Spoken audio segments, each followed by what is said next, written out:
What it is, guys, it's your Dino. We're back here again with another review, so let's just get straight into it. This one is for Crossroads in Simulator. So Crossroads in Simulator was given to me just recently. I've been playing it for a while and it's not bad. It's just it's got some issues. I will say the game was given to me and it is not even out yet. It comes out in a couple of days as of recording this. So this is based on my initial assessment of a game that isn't even out yet. This game is on the Nintendo Switch that I'm playing it on. That's what the code's for. And don't get me wrong, it's definitely a game that has some potential, but it's a simulator game and it does have some certain quirks to it. In the options, there is a key thing that you have to tab onto if you are going to stream this. It has a nudity filter because the characters will get frisky with each other, and so you need to make sure that you have that mode toggled on if you are going to stream it, because it is anatomically correct. It is on this game is on the Switch, as I was saying. It's definitely one that I'm surprised it got on the Switch. It is a city builder fantasy indie simulation strategy game, and you basically run a fantasy tavern. It's definitely got a very odd backstory. It seems like there's a lot of illegitimate son vibes going on, and it's definitely interesting. It has 3 modes: campaign, sandbox, and scenario. And this is the starting intro from the campaign. I thought I would show you it, and it's not bad, don't get me wrong. It's just it's got quirks, and it makes me think that this game probably wouldn't have got greenlit on the Switch unless certain things were amended to it. All in all, it's developed by and published by Clubata. That's the name of the people. It is a Kickstarter game. It was crowdfunded and it comes out on the 29th of September. It's definitely a weird one. I don't know how I feel about it. The art style is nice. The UI and the way that you have to use the controller in this game is very, very disconjointed, and as a person who has a disability, some of the maneuverability of the game is very difficult to achieve given the way it's set up for a controller. I don't really like the buttons and the way it works. It feels very foreign to me, but that's just my personal preference, and I want to be completely transparent on this one. I think that the game has quite a bit of potential there. If it's just on Switch, I don't know if it will do as well, but I would love to see this game come to every platform, and it's definitely an interesting one. It's quirky, to say the least. The scenarios that it has on offer are very fun.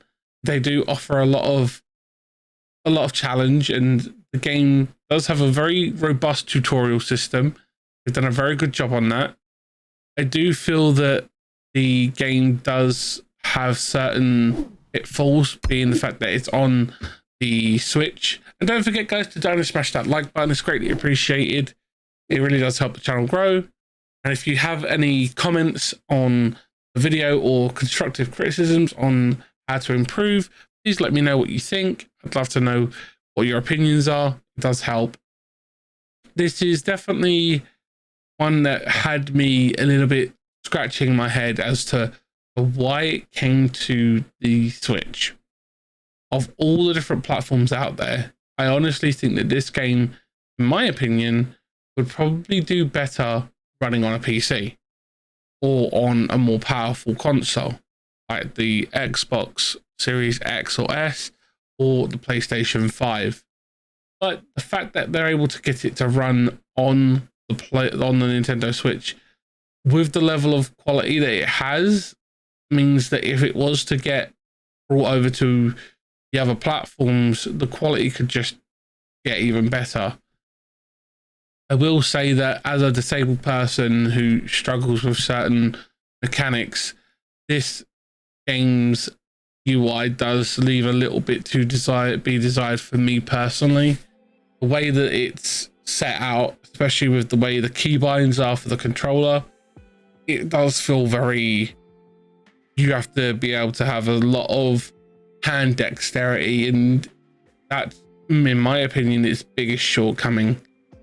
I can't say anything bad about the way it plays, because the game's very solid.